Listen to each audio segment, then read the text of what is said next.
Welcome to the e-learning classes. In our last lecture, we started the use of the microorganisms, how microorganisms are useful to us.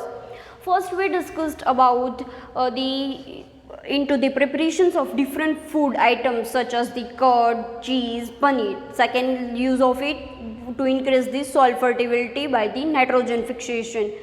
Then into the preparations of the vaccines and the antibiotics medicines for cleaning the environment. Then for the sewage treatment as the source of food. So we discuss one by one how they can be used. So first we discuss the bacteria that can making the curd. So the first bacteria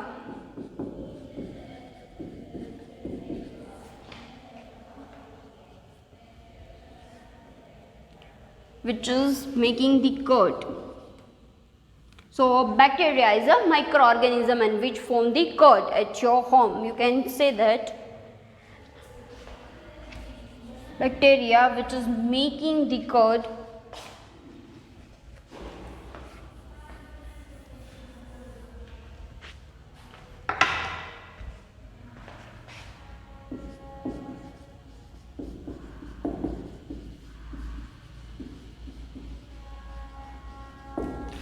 So the curd is the milk product or made up from the milk. Curd is made from milk.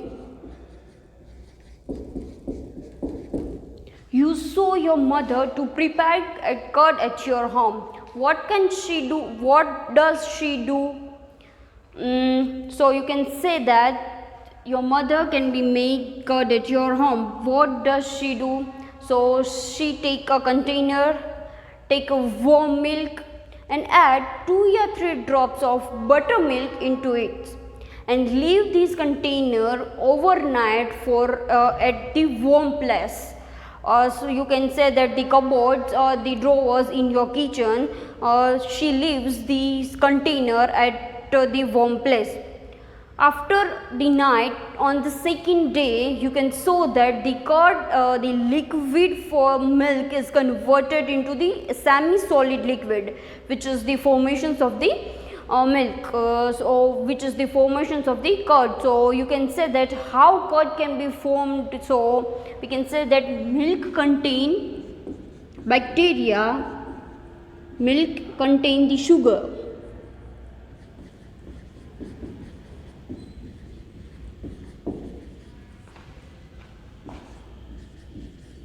Which is the lactose,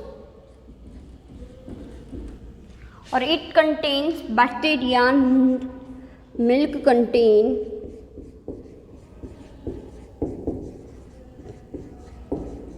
some bacteria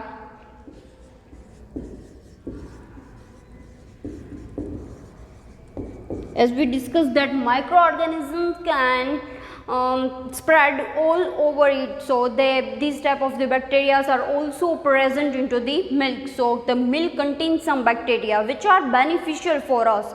Out of these bacteria,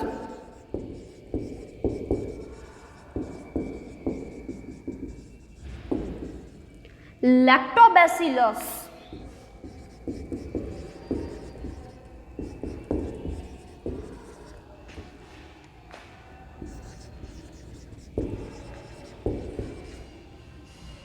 helps for the formation of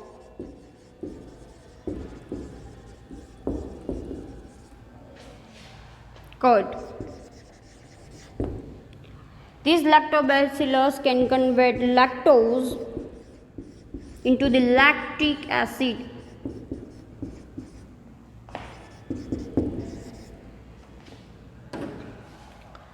Milk contains some bacteria. Out of this bacteria, one is the proper bacteria which is used for the formation of the curd, which is the lactobacillus bacteria.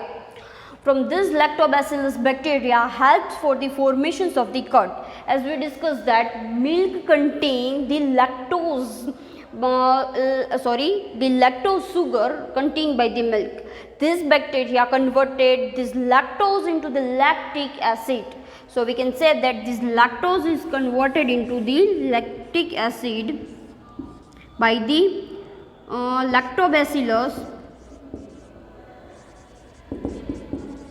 bacteria, which has converted this lactose into the lactic acid.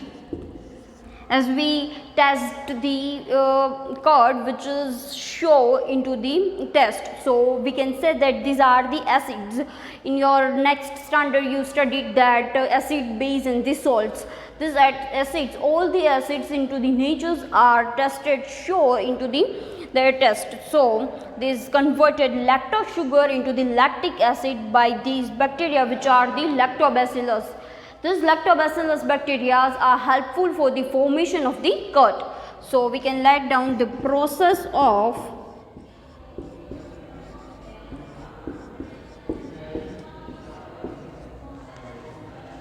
formation, the process of curd formation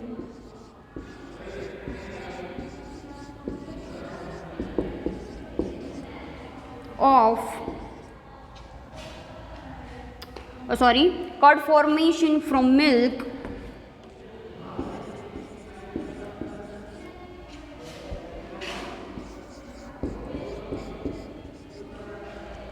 called as curdling of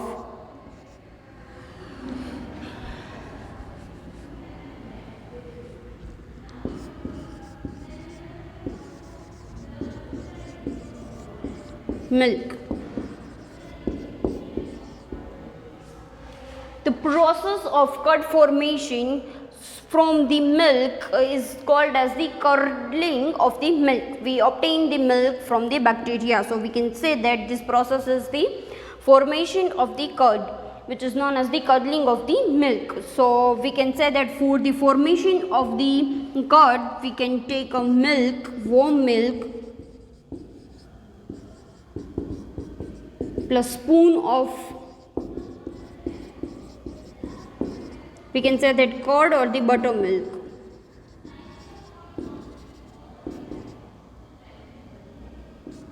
We combine this both ingredients, and then the lactobacillus bacteria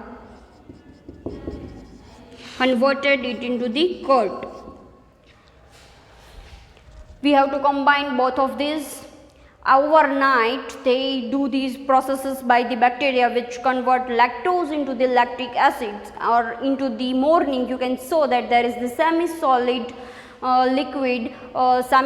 liquid are present there, which is known as the curd. So the bacteria lactobacillus have been useful for the formation of the curd. Curd can be formed due to the bacteria of the lactobacillus. So these type of the bacteria are useful for us. Now the second,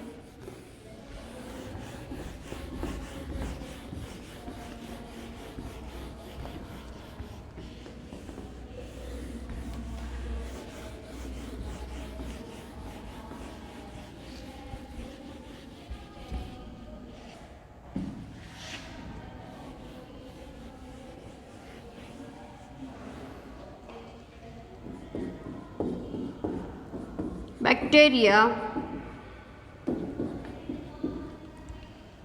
making cheese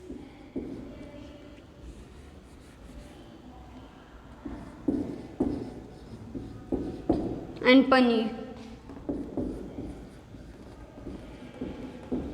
How bacteria are useful for us for the making of the cheese and the paneer.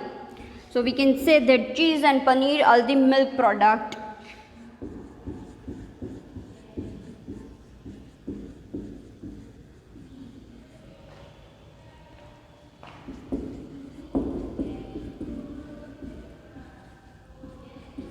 So they are made up of from the milk. So for the formation of the cheese and paneer, we have to take a milk, add little bit rennet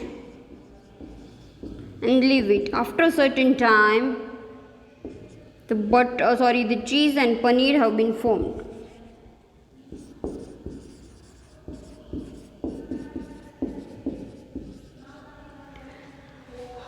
Take a milk and add some spoon of the, we can say that, for the bacteria which is making the cheese. So the dairy products such as this cheese and paneer are made by using the bacteria which are the lactobacillus and streptococcus. What are the bacteria which has been used in it? So it is the lactobacillus,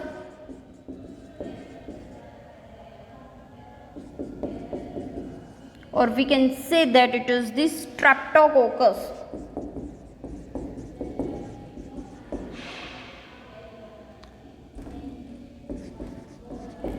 This lactobacillus and streptococcus have been used for this. In addition to bacteria, cheese manufacturers added substance called the rennet. It's called the rennet, which is present into the stomach of young cattle. Which is present into the stomach of young cattle. Which is present onto the stomach of the young cattle. So from the rennet, which would be increase the productivity. If the cheese can be made at the 5 or 6 hours, by using rennet you can make the cheese on to the 1 or 2 hours, so which increase the productivity. So because of this, manufacturer can use this type of the substance called the rennet.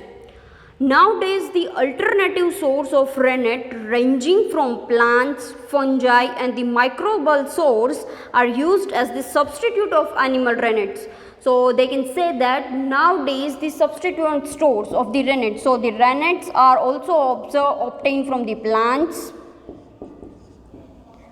fungi, then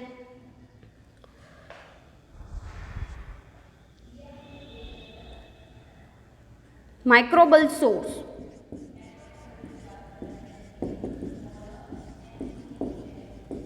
Up to certain time they have been only made from the stomach of the young cattle. They can be obtained the rennet. Now there are the alternative source. These are the alternative source are the plants, fungi and the microbial source from which they can be obtained. So for the making of cheese, we can say that simple process of making of cheese.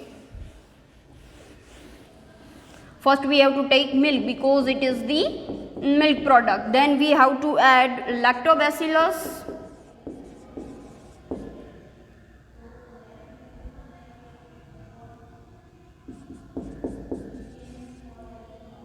and rennet. What should added? The bacteria lactobacillus which is present into the milk, and we added the rennet. There are the curd formations, and from this curd formation we can obtain the cheese and paneer.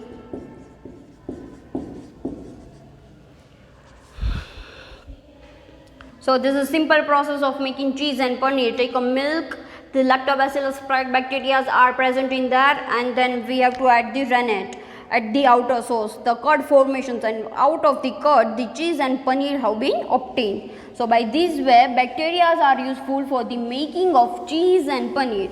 So the bacteria are useful first for the formations of the curd, and second one is the cheese and paneer. Now the third, yeast, means the fungi. The useful fungi is the yeast. Yeast is making for the bread. How yeast is useful for making a bread?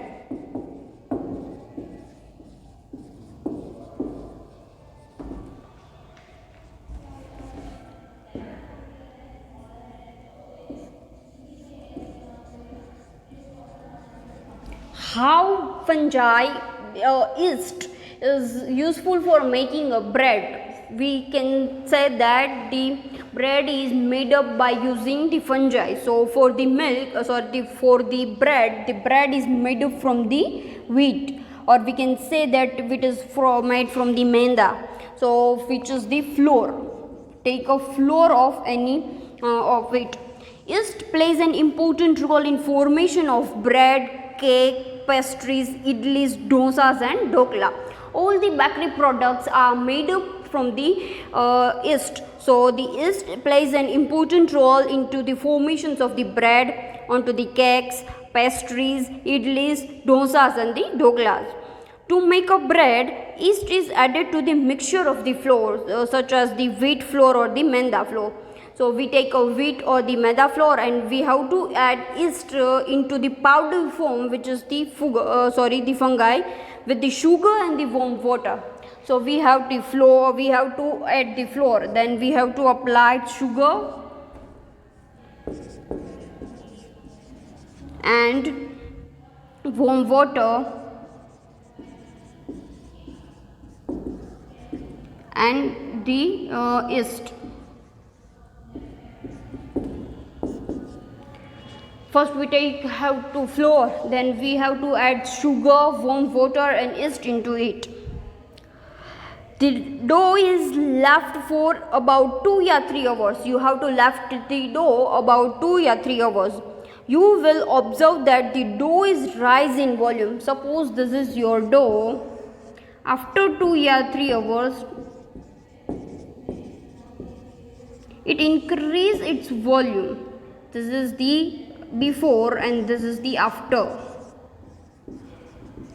When we make the dough, it is this shape, and after this they can be increase its volume. So there are increase in their volume. So we can say that you will be observe that the dough rise in their volume. This happens due to the production of carbon dioxide by the respirations of yeast shell.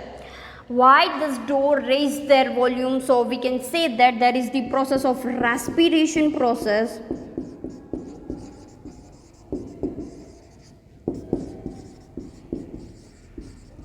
Carbon dioxide. Respiration process of carbon dioxide have been done. These carbon dioxide are present into the cells of yeast. We can say that yeast is the microorganism. So the organisms, we can say that they are respire. So they are called as the organisms. So these microorganisms have a cells, and due to the respiration process, such as the humans, we take inside the oxygens and take outside the oxygen. Same as yeast cell also do follow this process. They take inside the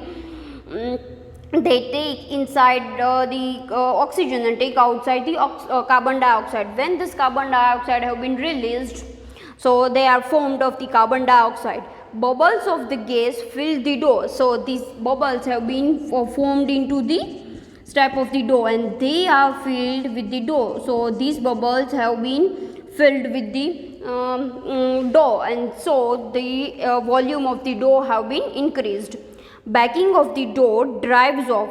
As we know that all are the bakery products, so we have to bake this type of the product. So when this type of the product have been baked, so the baking of the dough drives off carbon dioxide, means it releases carbon dioxide from it, and making the bread porous and this spongy. The spongy means this is so soft. You touch the bread, it is this too soft, and which is the porous. You can saw that the piece of the bread, which are there are small tiny pores are present in there. There are small tiny holes. These are known as the pores. So they are because the release of the carbon dioxide. When we are baked, we applied the heat. So due to the process of it, they are released from it and make the bread porous and the spongy. So for the formation of bread, we can say that take a flour, sugar and warm water and the yeast have been added to it. Then there are increased or the raised in volume, and after that bread have been obtained.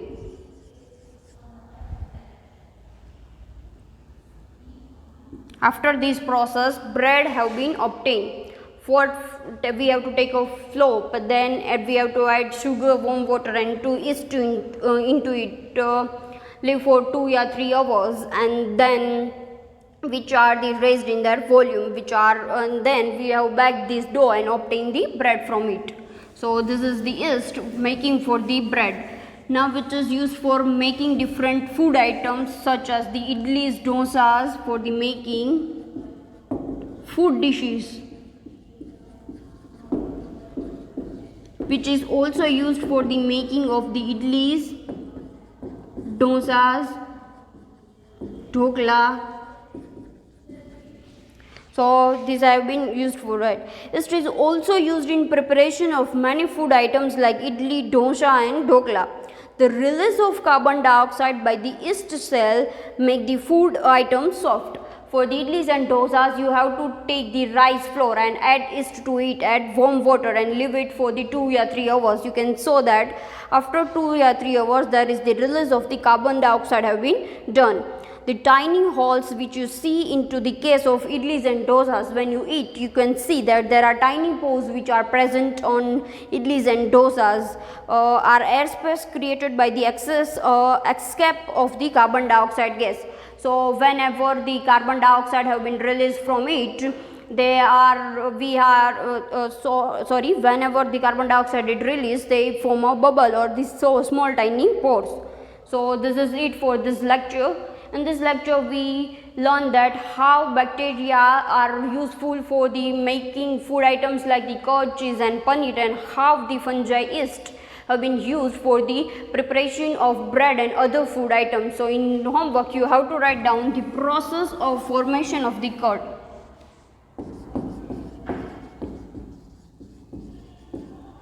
The process of making the curd. You have to write down the answer of this question, the process of making the curd, and write a name of bacteria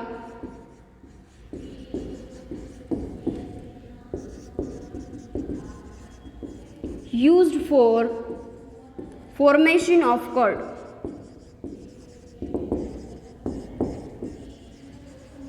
Which type of the bacteria have been used for the preparation of the curd. So this is done for it. Thank you, students.